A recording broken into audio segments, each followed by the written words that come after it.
But for me, it's like, it's elusive. It shifts. It moves on me. I'm like, what do I want? I don't know. I kind of want this. And who's answering that question is my dreamer. My dreamer's like, this is what I want. But then when I try to create goals or action plans, this is really important. When I try to create goals or action plans towards the thing I said I wanted in any area of my life,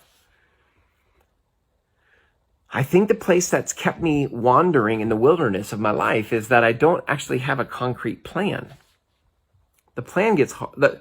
The plan can get hard. What makes it hard?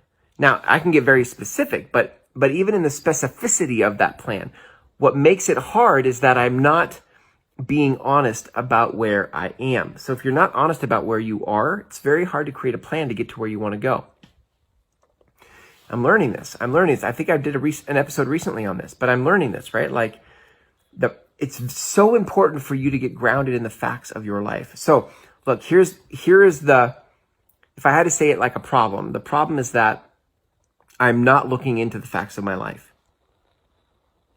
And how that spills over then is, and how that affects me is that I end up wandering around and around, and I set goals and I set plans, and around I go.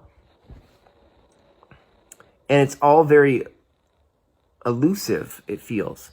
So when I so listen, here's the deal. When I get grounded in, this is the fact of my bank account. This is the fact of my marketing. This is the fact of my business. This is the fact of my marriage, fact of my parenting, when I get into the facts of it. By the way, how I get into the facts of it is by grading it on a scale of 1 to 10, right? So on a scale of 1 to 10, how would I rate this right now? I'd rate this a 3 out of 10. Why? Okay. And then what starts to come out are the facts, right? Well, because of this, because of this, because of this. When I can grade the facts, when I can grade that area of my life, here's what's interesting. I say to myself, what would make it a 10? Or if I'm really low, like a 3 out of 10, I'm like, what would make it a 7? What would make it a 7? And I start to have a very tangible goal, a very tangible target that is in response to the fact. This is the fact of where I am. This is where I want to go. What would make it a 7 is this. That 7 is a measured result in response to the 3. If I'm a 3 now, this is what would make it a 7. If I'm not grounded in my facts, then what happens is I say, this is what would be great. This is the goal. And that goal is very unrealistic and out of context of where I am right now.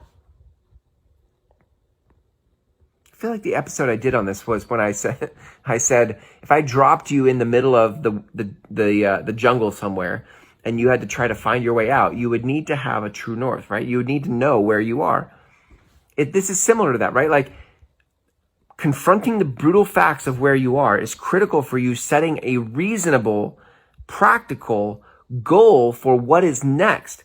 And I think what I'm finding is that I'll set goals, but they're not necessarily grounded in my current reality, aka my facts. So what I'm realizing is that the possibility on the other side of this is if I actually get grounded in my facts, I create better goals. If I'm grounded in the facts of my life today, I actually create better goals.